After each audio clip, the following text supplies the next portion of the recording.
Hello बच्चों, मैं अमित कुमार स्वागत करता हूं आपका अपना YouTube channel Eklavya academy KGP पे।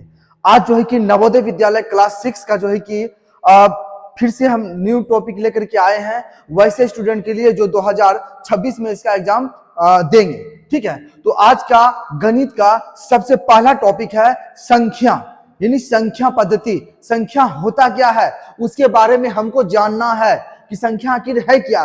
जैसे कि मान लीजिए अभी इंडिया का जो जनसंख्या है 140 करोड़ है, तो उसको कैसे गिनते हैं, ठीक है, उसको कैसे गिनते हैं इसके बारे में जानना है। तो इसके लिए जानने के लिए संख्या को जानना बहुत जरूरी है। और ये जो संख्या हम लाए हैं बहुत ही बेसिक टॉपिक पे लाए हैं, ठीक है, इसको ध्यान में रखना है। तो पहले हम जो है कि बहुत ही बेसिक टॉपिक से आगे बढ़ेंगे। पहले जानेंगे संख्या में बहुत सारे टॉपिक होता है, उसको समझेंगे। इसके बाद कुछ क्वेश्चन लेकर के आए हैं, ठीक है। तो अभी जितना भी मेरा चैप्टर आएगा वो सब में जो है कि टॉपिक के बारे में आएगा। प्रत्येक चैप्टर का, प्रत्येक टॉपिक का हम करेंगे। इसके बाद जब हम आएंगे तो इंपॉर्टेंट क्वेश्चन लेकर के आएंगे और आप लोगों को भी क्वेश्चन बनाने के लिए देंगे। जो भी मेरे ग्रुप पे नहीं जुड़े हुए हैं जल्दी से व्हाट्सएप पे, यूट्यूब पे जाइए, वहां पे देखिए व्हाट्सएप का ग्रुप ज्वाइन करने का लिंक होगा, वहां से क्लिक कीजिएगा, डायरेक्ट आप मेरे एकलव्य एकेडमी केजीपी के ग्रुप में जो है कि आप ज्वाइन हो जाइएगा। तो वहां से जितने भी होमवर्क आपको मिलेगा वो आपको व्हाट्सएप के द्वारा दिया जाएगा, ठीक है। तो आज का पहला गणित का पहला जो टॉपिक है मेरा, वो मेरा क्या है, संख्या पद्धति, ठीक है। संख्या पद्धति के बारे में जानते हैं। पहले कुछ टॉपिक है उसको समझेंगे, इसके बाद हम लोग आगे बढ़ेंगे। इसमें 20 क्वेश्चन लिए हैं, इसलिए आप लोग लास्ट तक बने रहेंगे। इसको ध्यान में रखना है कि आप लोग को लास्ट तक बने रहना है और वीडियो को लाइक सब्सक्राइब जरूर करना है, ठीक है। तो चलिए आज हम पहला क्वेश्चन स्टार्ट करते हैं। पहला क्वेश्चन संख्या पद्धति का मेरा जो कि पहला जो है इसके बारे में जानेंगे हम लोग कि नवोदय विद्यालय क्लास 6 का गणित के सबसे महत्वपूर्ण और मजेदार टॉपिक्स लेकर के आए हैं संख्या पद्धति, यानी नेचुरल नंबर। संख्या पद्धति में पहले क्या क्या होता है उसके बारे में हम लोग जानेंगे, ठीक है। इसके बाद हम लोग इसके बारे में समझेंगे। तो जाहिर है कि आप लोग बहुत ही अच्छा से इस वीडियो को देखिए और समझने की कोशिश कीजिए, ठीक है। और इसके बाद हम इसका क्वेश्चन लेकर के आएंगे जब नेक्स्ट वीडियो में आएंगे। तो पहले जितना भी चैप्टर है सभी का मुख्य टॉपिक लेकर के आएंगे, आपको समझना है और हो सके तो इसको आप नोट बॉक्स में ऐड कर लीजिएगा। चलिए अब यहाँ पे संख्या पद्धति में सबसे पहला जो टॉपिक मेरा आता है वो आप लोग को पता ही है। पहला जो आपका आ गया वो आ गया प्राकृत संख्या, ठीक है। प्राकृत संख्या, नेचुरल नंबर, बहुत ही आसान है। गिनती में उपयोग की जाने वाली प्रत्येक संख्या प्राकृतिक संख्या कहलाती है। यानी गिनती में जितनी भी संख्या का हम उपयोग करते हैं, जैसे कोई भी चीज को हम काउंटिंग करना है मतलब दिन को या कोई भी चीज काउंटिंग करेंगे, या जो हम काउंटिंग करते हैं वो 1 से स्टार्ट करते हैं। तो गिनती की संख्या को हम प्राकृत संख्या कहते हैं। प्राकृत संख्या जो स्टार्ट होती है वो 1 2 3 4 5 6, जाहिर है ये सभी लोग बहुत ही अच्छे तरीके से जानते होंगे और इसको आप लोग कॉपी में नोट कर लेना है, ठीक है। इसके बाद 2 नंबर में जो हम आते हैं वो मेरा क्या है, सम संख्या, यानी इवन नंबर, ठीक है। इसके बारे में जानने क्या होता है कि ऐसी प्राकृत संख्याएं जो 2 से पूर्णतः विभाजित हो सम संख्याएं कहलाती है। जैसे कि 2 4 6 8 10 12 14 16 और बहुत है, इसका अंत नहीं है, ठीक है। ये आपका क्या हो गया, सम संख्याएं और पहला प्राकृत संख्या। इसको आप लोग को नोट करते जाना है, ठीक है। चलो नेक्स्ट आते हैं, टॉपिक 3 में आते हैं जो आपका है विषम संख्या, ठीक है। विषम संख्या के बारे में जानते हैं। इसमें क्या कह रहा है कि ऐसी प्राकृत संख्याएं जो 2 से पूर्णतः विभाजित नहीं हो उसे विषम संख्या कहते हैं। जैसे 1 3 5 7 9 11, यानी सम संख्या का उल्टा हो गया विषम संख्या। सम संख्या में 2 से विभाजित होगी और विषम संख्या में 2 से विभाजित नहीं होगी, ठीक है। इसके बाद 4 में आते हैं। यहां देखिए पूर्ण संख्या, क्या है, पूर्ण संख्या। इसके बारे में समझते हैं हम लोग, इसके बारे में समझते हैं, पूर्ण संख्या के बारे में समझते हैं। तो जैसे हम लोग यहाँ पे पूर्ण संख्या में आते हैं, इसको देख लेते हैं। इसमें क्या है, प्राकृत संख्या में 0 को शामिल कर लेने पर पूर्ण संख्या बनती है। जैसे कि 0 1 2 3 4 5 6 7 8, इसका अनंत है। यानी प्राकृत संख्या में जैसे ही हम 0 को शामिल करेंगे तो वो संख्या जो मेरा बनेगा वो क्या, पूर्ण संख्या बनेगा। इसको ध्यान में रखना, पूर्ण अलग पूर्णांक अलग होता है। ये आपका पूर्ण संख्या हो गया 4। अब 5वां में हम आते हैं, यहां देखिए पूर्णांक संख्या, ठीक है। इसको समझते हैं हम। देखिए पूर्णांक क्या होता है, धनात्मक, ऋणात्मक और शून्य से मिलकर बनी हुई संख्या पूर्णांक संख्या कहलाती है। जैसे देखिए यहाँ -5 -4 -3 -2 -1, यहाँ पे देखिए 0 है।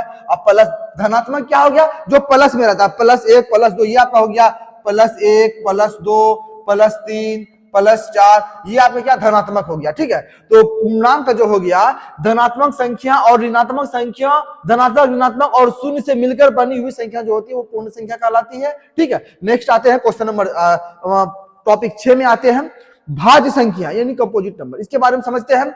इसमें क्या कह रहा है कि ऐसी प्राकृत संख्या जो स्वयं और एक से विभाजित होने के अतिरिक्त कम से कम किसी एक अन्य संख्या से विभाजित हो उन्हें हम भाज्य संख्या कहते हैं। जैसे कि 4, 6, 8, 9, 10, 12, 14 ये सब जितना भी आपका वो क्या है आपका भाज्य संख्या है। तो भाज्य संख्या के बारे में फिर से भाज्य संख्या एक और नियम है, वो भाज्य संख्या का मात्र 2 गुणनखंड होती है और भाज्य संख्या का 2 से अधिक गुणनखंड जिस संख्या का हो गया वो आपका भाज्य संख्या कहला गया। तो बहुत ही आसान है भाज्य संख्या समझना। भाज्य संख्या आपका वो हो गया जिसका कि वो आप देखो एक से तो सब संख्या कटती है, एक के अलावा अपने जो कट रहा है उसके सिवा और किसी संख्या से कट गया वो आपको क्या कहलाएगा भाज्य संख्या कहलाएगा। जैसे एग्जांपल हम ले लेते हैं 4 को, तो 4 देखिए ये एक से कट ही रहा है, अपने से 4 से भी कट रहा है, इसके सिवा आपका देखिए 2 से कट रहा है, 2 दूनी 4, यानी आप स्वयं और एक के अलावा किसी और संख्या से कटे उसी को हम लोग भाज्य संख्या कहते हैं। ठीक है, चलिए नेक्स्ट आते हैं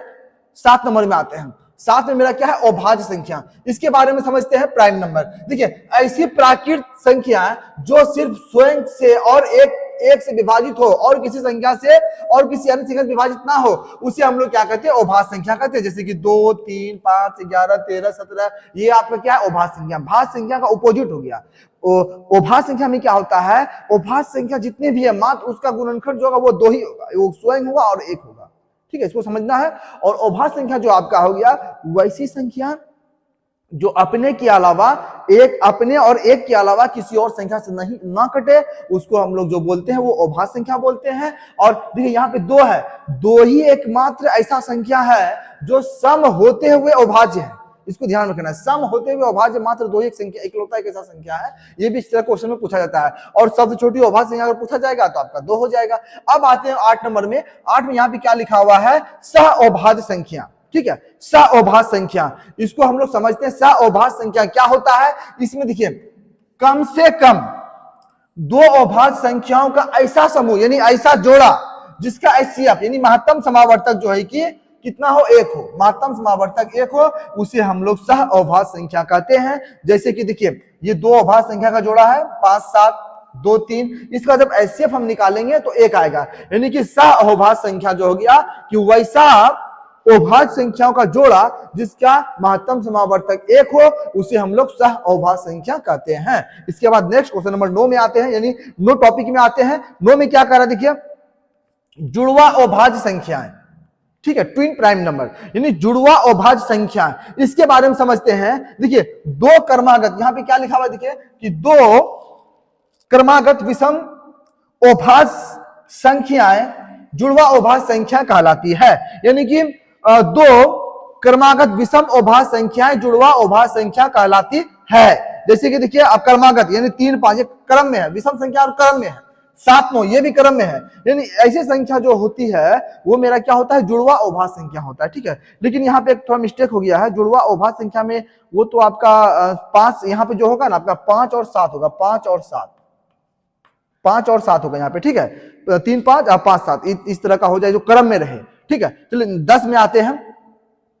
10 में क्या कह रहा है कि परिमेय संख्या यानी परिमेय संख्या के बारे में समझते हैं। यहाँ पे क्या कह रहा है कि ऐसी सभी संख्याएं जिन्हें p/q के रूप में लिखा जा सकता है उन्हें परिमेय संख्या कहते हैं। यानी जिसे p/q के रूप में, जैसे कि 3/4, 7/12 और रूट अंदर, देखिए रूट अंदर वैसा संख्या रहना चाहिए जिसका पूर्ण वर्ग निकले। इसका पूर्ण वर्ग निकल रहा है ना 125 का कितना निकलेगा 15 निकलेगा, 25 225 यहाँ पे रहता, थोड़ा मिस्टेक हो गया है, यहाँ पे 225 होगा। ठीक है, ये 15 इसका हो जाएगा, इसका कितना हो जाएगा 12 हो जाएगा, 12 बड़े बड़े 44 से 15 225 होता है। ठीक है, तो यहाँ पे 3/4, 4/7 यानी कि इसका जो परिमेय संख्या होगा जिसे p/q में लिखा जाता है, या वैसा को रूट के अंदर रहना चाहिए संख्या जिसका पूर्ण वर्ग निकल जाए उसे हम लोग परिमेय संख्या कहते हैं। अब 11 में आते हैं अपरिमेय संख्या। ठीक है, अपरिमेय संख्या का परिभाषा क्या होता है वो देख लीजिए। ऐसी संख्याएं जिन्हें p/q, देखिए यहाँ पे जिन्हें p/q के रूप में नहीं लिखा जा सकता है मुख्यतः उन्हें रूट अंदर के अंदर लिया जाता है एवं कभी भी उनका पूर्ण वर्ग, यहां देखिए कभी भी उनका पूर्ण वर्ग नहीं निकलता, वो परिमेय संख्या कहलाते हैं। जैसे कि देखिए √13, √19, रूट अंदर 245, रूट अंदर 200, 344, ये जो संख्या है ये आपका अपरिमेय संख्या हो जाएगा। अपरिमेय संख्या इसलिए हो रहा है कि रूट के अंदर है और इसका पूर्ण रूप से वर्गमूल नहीं निकलेगा। और दूसरा देखिए पाई, ये जो पाई 22/7 जो होता है ये भी आपका क्या है, अपरिमेय संख्या है, इसको ध्यान रखना है। ये पाई भी जो आपका होता है वो क्या है, आपका अपरिमेय संख्या है। ठीक है, चलिए नेक्स्ट टॉपिक की ओर आते हैं और अगला टॉपिक को समझते हैं हम। यहाँ पे 10 के बाद हम 12 में आते हैं। 12 में देखिए क्या लिखा हुआ है आपका, वास्तविक संख्या। क्या है, वास्तविक संख्या। ठीक है, रियल नंबर। अब इसके बारे में क्या कह रहा है, देखिए परिमेय और, ध्यान समझना, परिमेय और अपरिमेय संख्याओं को सम्मिलित रूप से लिखने पर वास्तविक संख्याएं प्राप्त होती है। यानी कि इसमें जो कह रहा है कि परिमेय और अपरिमेय संख्या को सम्मिलित करके जो लिखते हैं, मिला करके जो लिखते हैं, वो जो आपका कहलाता है वो वास्तविक संख्या कहलाता है। जैसे कि देखिए आपका 3/5, 7/11, 19/13, ये आपका देखिए परिमेय हो गया। और इसको देखिए अपरिमेय, यानी रूट अंदर 131 हो गया, रूट अंदर 242, रूट अंदर 398, ये परिमेय अपरिमेय दोनों को जब मिला करके लिखते हैं तो ये संख्या जो हमारी होती है वो क्या, वास्तविक संख्या होती है। ठीक है, अब यहाँ पे 13 में आते हैं, वो वास्तविक संख्या। वो वास्तविक संख्या, इसके बारे में हम लोग समझते हैं वो वास्तविक संख्या क्या होती है। इसके बारे में जैसे हम देखेंगे यहाँ पे, तो वो वास्तविक संख्या आपका जो है ये क्या कह रहा है कि यह एक काल्पनिक संख्या है जिनका वास्तविक नहीं होता है। वो वास्तविक संख्या या काल्पनिक संख्या को इकाई से दर्शाया जाता है। जैसे मतलब इस तरह से दर्शाया जाता है, देखिए रूट अंदर -3, रूट अंदर -12, रूट अंदर -15, रूट अंदर -105, ये सभी जो संख्या है ये आपका वो वास्तविक संख्या है। इसको समझना है, इसको नोट करना है, आपको नोट बॉक्स में इसको नोट करना है। चलिए नेक्स्ट आते हैं, 14 नंबर में आ रहे हैं। इसमें क्या, पूर्ववर्ती संख्या। ठीक है, पूर्ववर्ती तो पता ही है, इस तरह क्वेश्चन भी एग्जाम में भी आया हुआ था। पूर्ववर्ती यानी किसी संख्या में एक घटाने पर जो संख्या प्राप्त होती है वह उस संख्या का पूर्ववर्ती संख्या कहलाती है। पूर्ववर्ती संख्या, पूर्ववर्ती क्या हो गया, पूर्ववर्ती मतलब पहले वाली। अब जब भी पूर्ववर्ती किसी भी संख्या का पूछेगा तो उसमें आपको क्या करना है, एक को माइनस कर देना, इसको ध्यान में रखना है। अब जैसे एक एग्जांपल लिए हैं कि 48 का पूर्ववर्ती क्या होगा, तो 48 में एक माइनस कर देने 47 हो गया। अब यहां से पूछेगा आपका 150 का पूर्ववर्ती क्या होगा, तो 150 में एक माइनस करेंगे तो मेरा क्या आ जाएगा, 149। ये आपका पूर्ववर्ती संख्या हो गया। ठीक है, पूर्ववर्ती के बाद इसका अपोजिट आपका हो गया उत्तरवर्ती संख्या। ठीक है, उत्तरवर्ती संख्या के बारे में समझते हैं, इसका अपोजिट हो गया। इसमें क्या कहता है, किसी संख्या में एक जोड़ देने पर जो संख्या प्राप्त होती है उस संख्या का उत्तरवर्ती संख्या कहते हैं। अब जैसे कि मान लीजिए 20 है, 20 में उत्तरवर्ती में मतलब आने वाली संख्या, तो 20 में एक प्लस करेंगे तो 21 आएगा। इन 21 जो संख्या मेरा प्राप्त हो रहा है वो क्या हो जाएगा, उत्तरवर्ती हो जाएगा। जैसे एग्जांपल हम देखिए यहाँ पे 48 का ही लिए हैं, 48 का उत्तरवर्ती संख्या, तो 48 में क्या किया, एक प्लस कर दे, मेरा कितना आ गया, 49 आ गया, 49 आ गया। ठीक है, ये आपका पूर्ववर्ती, ये उत्तरवर्ती हो गया। चलिए नेक्स्ट आते हैं, 16 में आते हैं। अब आगे यहाँ पे स्थानीय मान। स्थानीय मान बहुत ही जरूरी है, इसको समझना। स्थानीय मान क्या होता है, देखिए स्थानीय मान यानी प्लेस वैल्यू, इसको समझते हैं क्या कह रहा है कि किसी संख्या में किसी अंक का स्थानीय मान उस संख्या में उस अंक की स्थिति पर निर्भर करता है। किसी संख्या में किसी अंक का स्थानीय मान ज्ञात करने के लिए हम संख्या के दहाई से इकाई, दहाई और से इकाई, दहाई, सैकड़ा, हजार, 10,000, लाख आदि की ओर बढ़ते जाते हैं। जैसे अब देखिए आप एग्जांपल में आपका दिया गया है इकाई, दहाई, सैकड़ा, हजार, 10,000, लाख, यानी कि 7,86,319। अब यहाँ पे समझते हैं हम, यहाँ पे अब देखिए हम यहाँ पे सबका स्थानीय मान निकालते हैं और इसको समझते हैं। प्रत्येक जैसे 7, 8, 6, 9, 1, 9 सभी का हम स्थानीय मान निकालते हैं और इसको समझने की कोशिश करते हैं कि स्थानीय मान आखिर होता क्या है। ठीक है, अब यहाँ पे देखिए 9 है। अब 9 बताइए, आप लोगों को सबको पता होगा, इधर जब भी गिनेंगे हम दाहिनी ओर से गिनेंगे, ये आपका इकाई हो गया, दहाई, सैकड़ा, हजार, 10,000, लाख, सबको गिनने के लिए आता ही है। अब बताइए ये 9 है, तो इसका हम स्थानीय मान पहले 9 का निकालेंगे। तो 9 का जैसे हम यहाँ पे स्थानीय मान निकालेंगे, ध्यान से देखिए, अब 9 का जैसे हम स्थानीय मान यहाँ पे निकालेंगे 9 का, तो 9 का जैसे हम स्थानीय मान निकालते हैं यहाँ पे, देखिए 9 है, अब 9 इकाई के स्थान पे है, देखिए इकाई के स्थान पे है, तो 9 गुना कितना होगा, 1 होगा, यानी 9 का स्थानीय मान मेरा कितना 9 हो जाएगा, क्योंकि 9 को इकाई के स्थान पे है। अब यहाँ पे जैसे इसका हम 1 का अब स्थानीय मान निकालेंगे। अब बताइए 1 को 10 से गुना क्यों करेंगे, आखिर कितना से गुना करेंगे, 100 से गुना क्यों नहीं करेंगे, इसको समझते हैं। अब देखिए 10 कौन सा स्थान पे, इकाई दहाई, यानी ये दहाई के स्थान पे है, तो 1 गुना कितना 10 करेंगे तो बराबर इसका कितना हो जाएगा, 10 हो जाएगा।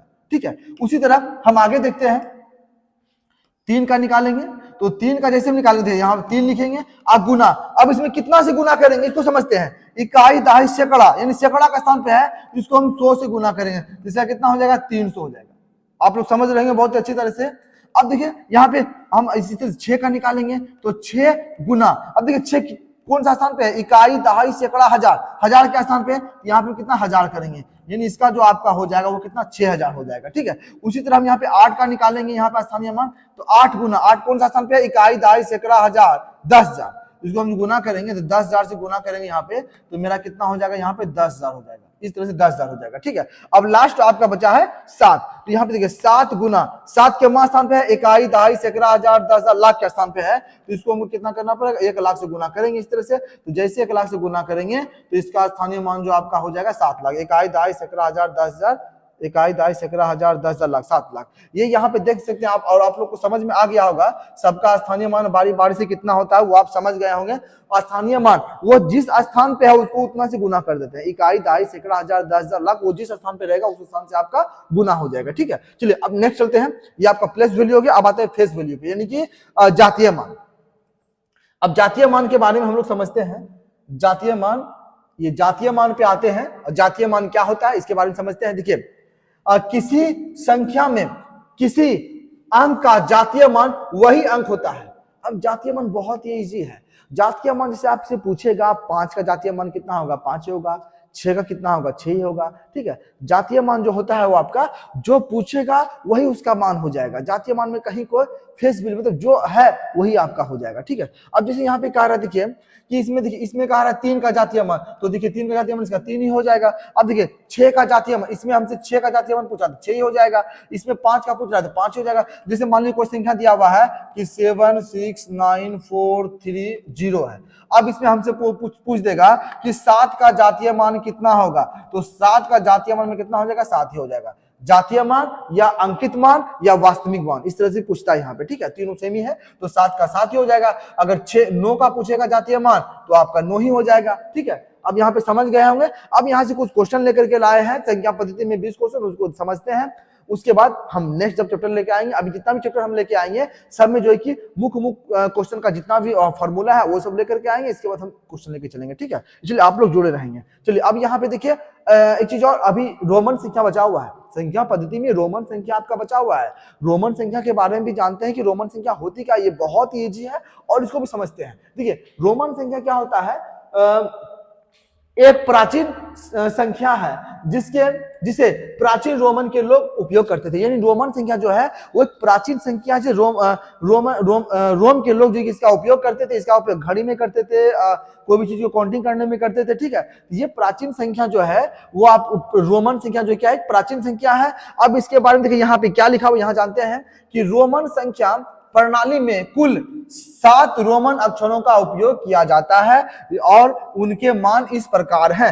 अब इस ग्राफ को आपको देखना है और बहुत ही अच्छी तरह से यहाँ पे समझना है, यानी रोमन में टोटल जितना भी रोमन संख्या बनता है यही 7 संख्या से बनता है, यही इसका जो 7 जो निर्देश दिया गया है और इसी से आपका बनता है। अब जैसे यहाँ पे देखिए, यहाँ पे कह रहा है कि जैसे कितना अक्षर यहाँ पे देखिए, यहाँ पे जैसे आई है, ठीक है, इसको हम लोग कितना 1 बोलते हैं, आप लोग को पता ही होगा। ये देखिए भी है, भी को हम लोग कितना 5 पढ़ते हैं। ये x है, x का मान कितना होता है 10 होता है। ये l है, l का मान मेरा कितना 50 होता है। फिर c का मान मेरा कितना होता है 100 होता है। c के बाद 500, d का मान कितना होता है 500 और लास्ट है n का मान कितना होता है 1000 होता है। यहाँ टोटल कितना संख्या देखिए 1 2 3 4 5 6 7, यही 7 संख्या है जो इसे जितना भी रोमन संख्या होती है सब यही 7 संख्या से बनती है। और एक चीज और, इसमें बहुत सारे रोमन संख्या में और भी नियम है कि कौन से अंक को दोहराए जाते हैं, कौन से अंक को तिहराए जाते हैं, और 4 बार तो कोई रिपीट नहीं होता है।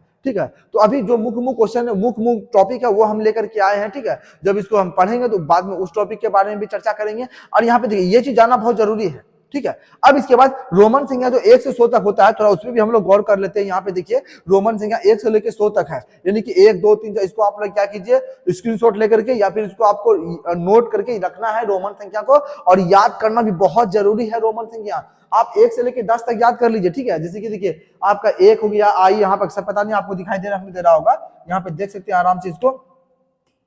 जैसे यहाँ पे देखिए आपका यहाँ 1 हो गया यहाँ पे, ठीक है। यहाँ पे 2 है, फिर यहाँ पे आपका 3 है, फिर ये आपका 4 हो गया, फिर ये आपका 5 हो गया, फिर आपका यहाँ 6 हो गया, फिर आपका यहाँ पे 7 हो गया, फिर आपका यहाँ पे कितना 8 हो गया, फिर यहाँ पे 9 हो गया, फिर यहाँ पे 10 हो गया। अब बाकी 11 12 वही रिपीट होता है। आपको यहाँ पे 20 को याद रखना है, डबल एक्स, फिर यहाँ पे देखिए 30 को याद रखना है, ट्रिपल एक्स हो गया 30, फिर 40 जरूरी है, 40 को याद रखना है एक्स एल, यानी एल का मान 50 होता है। और अगर देखिए बड़ी संख्या के बाद पहले अगर छोटी संख्या तो उसमें माइनस होता है, तो 50 में जैसे 10 माइनस करते इसका वैल्यू 40 हो जाएगा। फिर 50 का याद रखना, यहाँ पे एल हो गया, ठीक है। वो बाकी सब वही हो जाएगा। अब 60 का देखिए एल एक्स, 70 का देखिए एल डबल एक्स हो गया, और 80 का एल ट्रिपल एक्स हो गया, और 90 को समझना है, देखिए सी और एक्स है, यानी सी का वैल्यू कितना होता है 100 और एक्स का वैल्यू कितना होता है 10 होता है। और इस बड़ी संख्या से पीछे है छोटी संख्या, इसमें रोमन में क्या नियम है, इसमें घटता है जब पीछे रहेगा तो, यानी इसका मान जो एक्स सी यानी 90 हो गया, ठीक है। इसके बाद देखिए 100 का आपका कितना हो गया, सी हो गया है। तो ये रोमन संख्या है, इसे भी जानना बहुत जरूरी है, ठीक है। चलिए अब इसके बाद हम कुछ क्वेश्चन लेकर के आए, उसको यहाँ पे देखते हैं। बस ज्यादा नहीं, मात्र 20 क्वेश्चन है, और इसको हम यहाँ पे समझते हैं। तो सबसे पहले यहाँ पे आप देख लीजिए, यहाँ पे 1 नंबर क्वेश्चन में क्या करा है, निम्नलिखित में से कौन सा एक पूर्णांक है, निम्नलिखित में से कौन सा एक पूर्णांक है। पूर्णांक संख्या किसे कहते हैं, जिसको धनात्मक और ऋणात्मक के साथ साथ जीरो सम्मिलित होती है, उसे पूर्णांक संख्या कहते हैं। यहाँ ध्यान से देखिए यहाँ पे -0 है, ये आपका पूर्णांक संख्या है, -1 पूर्णांक संख्या है, और यहाँ 0 ये भी पूर्णांक संख्या है। ये पूर्णांक संख्या नहीं है, ये भी आपका पूर्णांक संख्या नहीं है। इसका आंसर देखिए दो ऑप्शन है, ए और बी, यानी ए बी दोनों इसका आंसर हो जाएगा। पूर्णांक संख्या अगर पूछा जाएगा तो ए और बी दोनों आपका हो रहा है, ठीक है। उसके बाद 2 नंबर क्वेश्चन को देखते हैं हम लोग।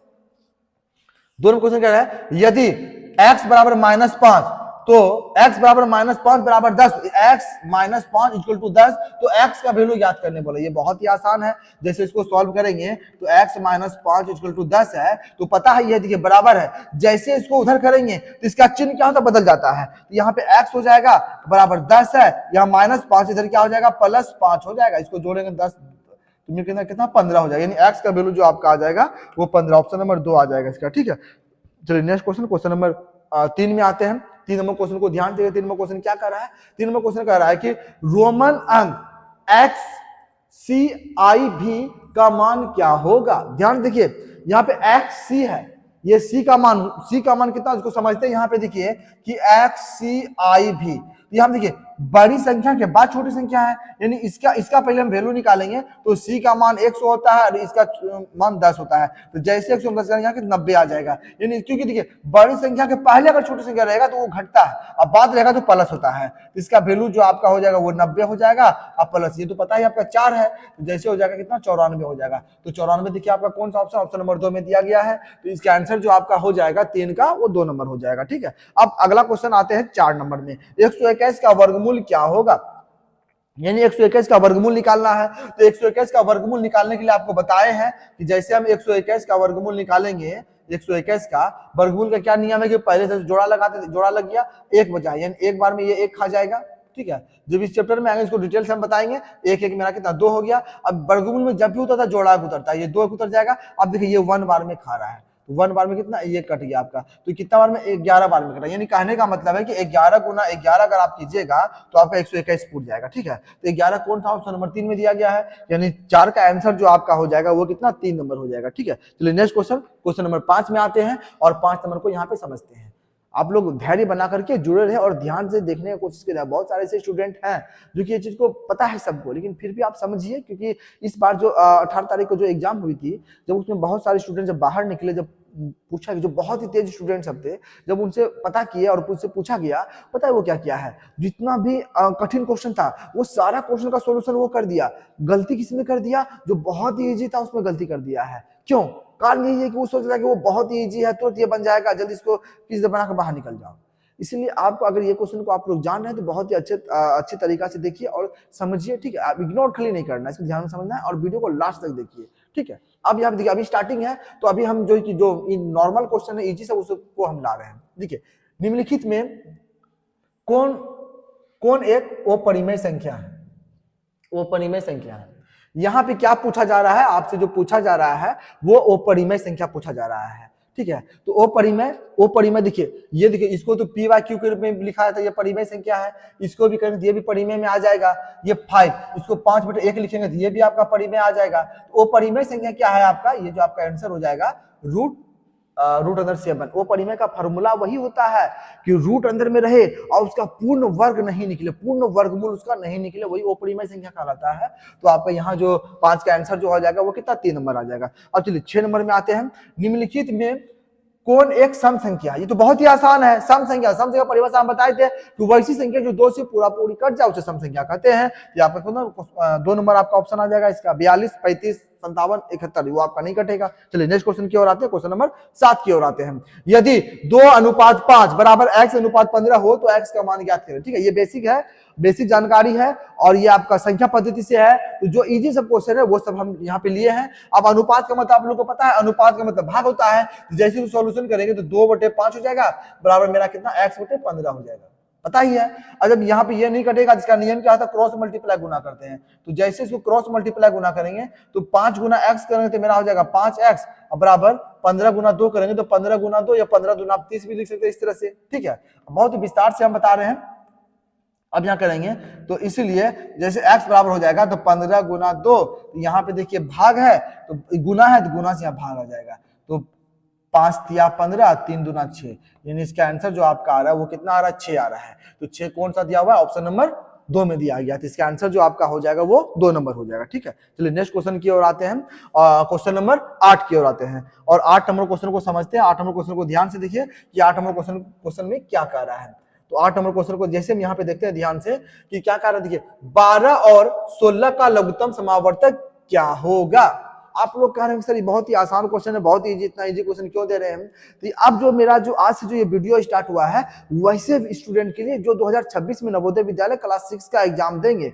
नवोदय विद्यालय नहीं, नवोदय विद्यालय, सैनिक स्कूल और भी जितने भी प्रतियोगिता स्कूल है क्लास 6 का जो उसका एग्जाम है वो सब जो है कि इसको आराम से देख सकते हैं। ठीक है, अब यहाँ पे देखते हैं हम 12 और 16। तो 12 और 16 का जैसे हम यहाँ पे एलसीएम निकालेंगे, एलसीएम यही होता है। अब 2 से भाग देंगे तो 2 6 12, 2 8 16। फिर आपका देखिए 2 से खाएगा तो 2 तिया 6 और 2 चौके 8 होगा, तो नहीं खाएगा। इसको जैसे गुना करेंगे, यहाँ लिखेंगे एलसीएम बराबर जैसे यहाँ पे लिखेंगे 2 गुना 2 गुना 3 गुना 4, 4 तिया 12, 12 24, 24 दूनी कितना? 48 हो जाएगा। यानी इसका आंसर जो आपका हो जाएगा वो कितना? 48 हो जाएगा। ऑप्शन नंबर 1 आ जाएगा। ठीक है, 8 का 1। चलिए नेक्स्ट क्वेश्चन की ओर आते हैं। क्वेश्चन नंबर 9 की आते हैं। 9 नंबर क्वेश्चन को यहाँ पे देखते हैं।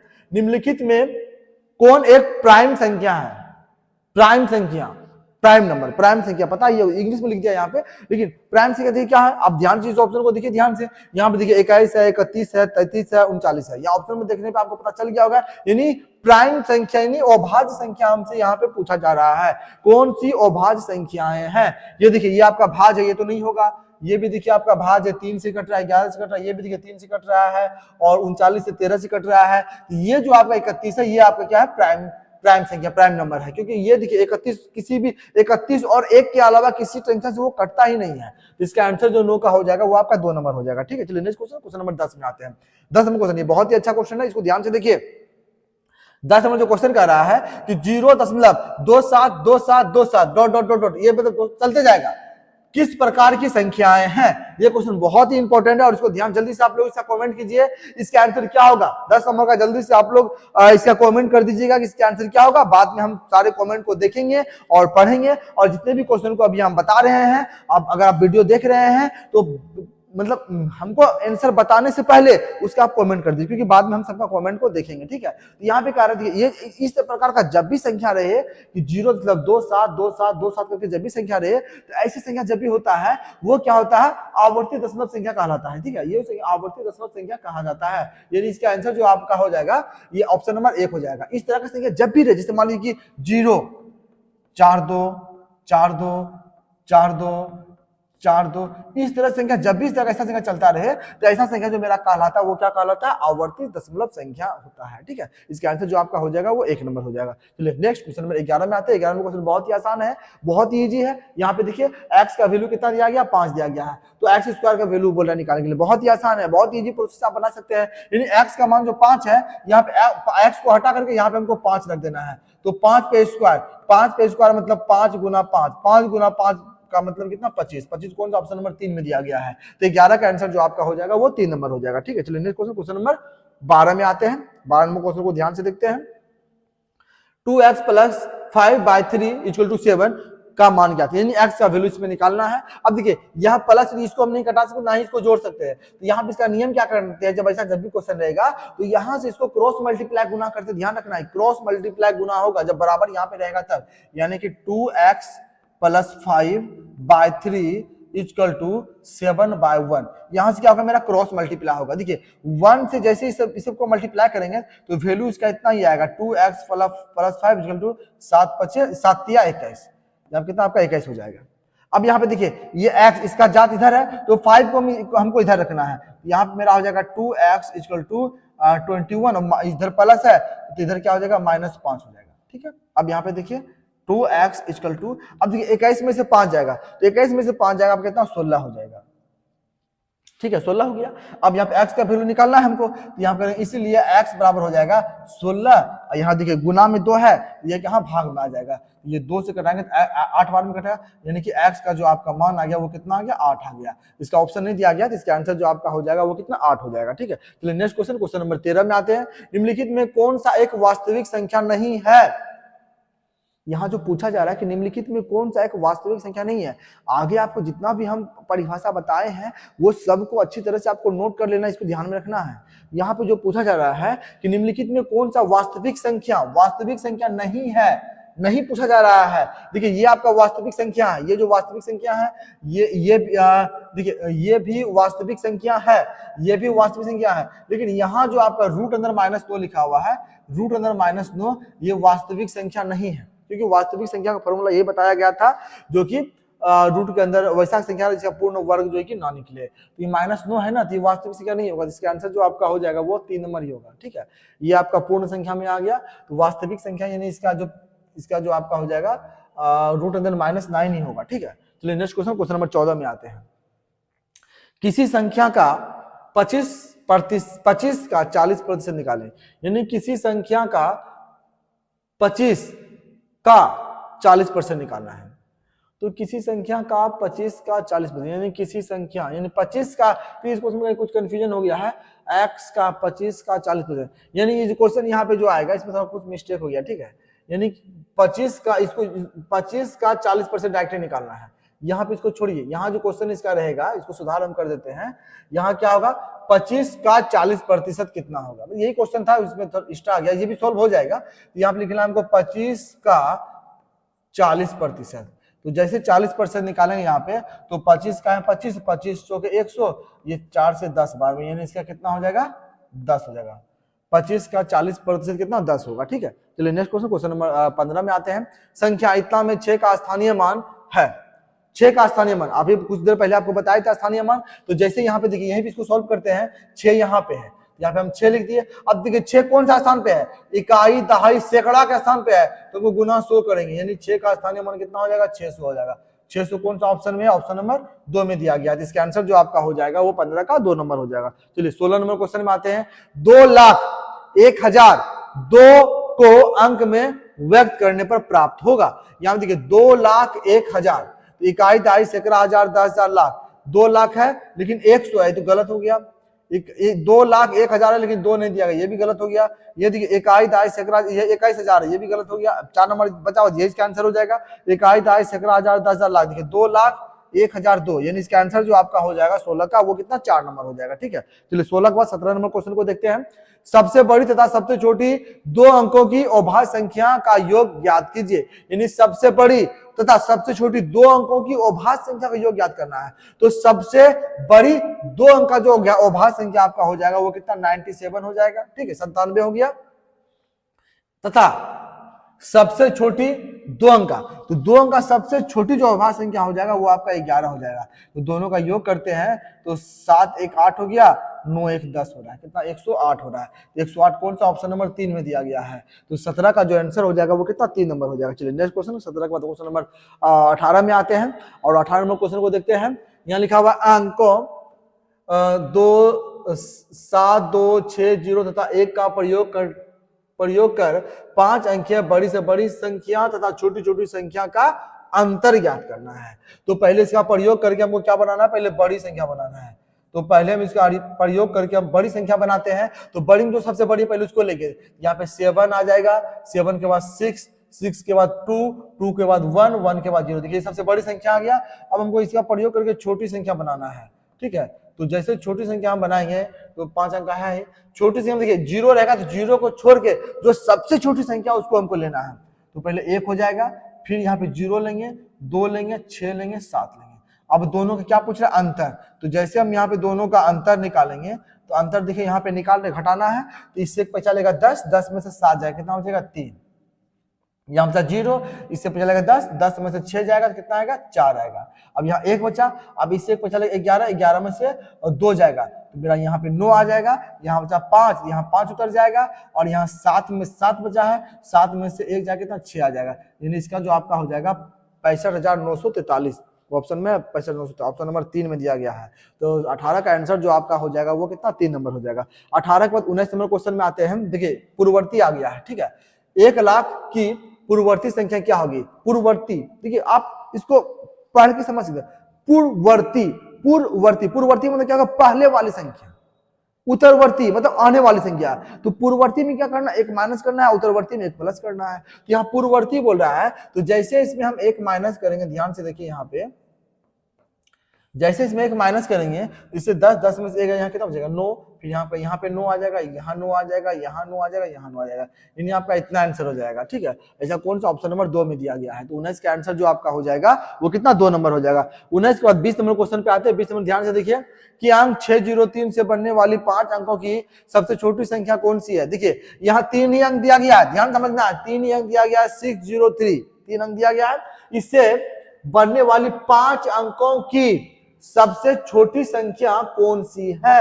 यानी 3 अंक से हमको सबसे छोटी संख्या बनाना है। तो यहाँ पे ऑप्शन देख सकते हैं कौन सा छोटी संख्या। देखिए 21, 22, 11,000, 10,000 या 30,000 है, 33,000 है, 30,000 है, 30,000, 30,006 है, 30,066 है, 33,000 ये गलत हो गया, ये भी गलत हो गया। अभी दोनों को कंपेयर करेंगे तो 30,006 है, 30,066 है, ये भी गलत। इसका आंसर जो आपका हो जाएगा वो कितना 1 नंबर हो जाएगा। तो ये जो आज का आपका था 20 इंपॉर्टेंट क्वेश्चन नवोदय विद्यालय, ठीक है, क्लास 6 में जो पूछा जाएगा वो 20 आपका महत्वपूर्ण क्वेश्चन जो पहला चैप्टर आपका था संख्या और संख्या पद्धति, इसका लेकर के आए हुए थे। और आप लोगों को ये वीडियो पसंद आया होगा तो इस वीडियो को लाइक करना है, सब्सक्राइब करना है, साथ ही बहुत ही लोगों को शेयर करना है, जो कि आपके शेयर करने से हमें और भी मोटिवेट होगा और भी ज्यादा से ज्यादा और अच्छे से कोशिश करेंगे आपके लिए वीडियो लाने के लिए। इसलिए आपको इसको ध्यान में रखना है और हम कोशिश करेंगे कि आपको जो हमारे पास ऑफलाइन नहीं पढ़ पा रहे हैं, जो हमसे दूर है या बाहर रह रहे हैं, यहाँ तक आने का साधन नहीं है, तो हम आपसे दावा करते हैं कि आपको बिल्कुल फ्री में नवोदय विद्यालय क्लास 6 का क्लास कराया जाएगा। टोटल सब्जेक्ट जितने भी सब्जेक्ट है सारा सब्जेक्ट का कराया जाएगा। इसीलिए आप मेरे साथ जुड़े रहे, मेरे के साथ जुड़े रहे और मेरे चैनल को सब्सक्राइब कर लें और पोस्ट करेंगे तुरंत आपके पास जो है कि इसका मैसेज चला जाएगा। इसीलिए इसको आपको ध्यान में रखना है, ठीक है।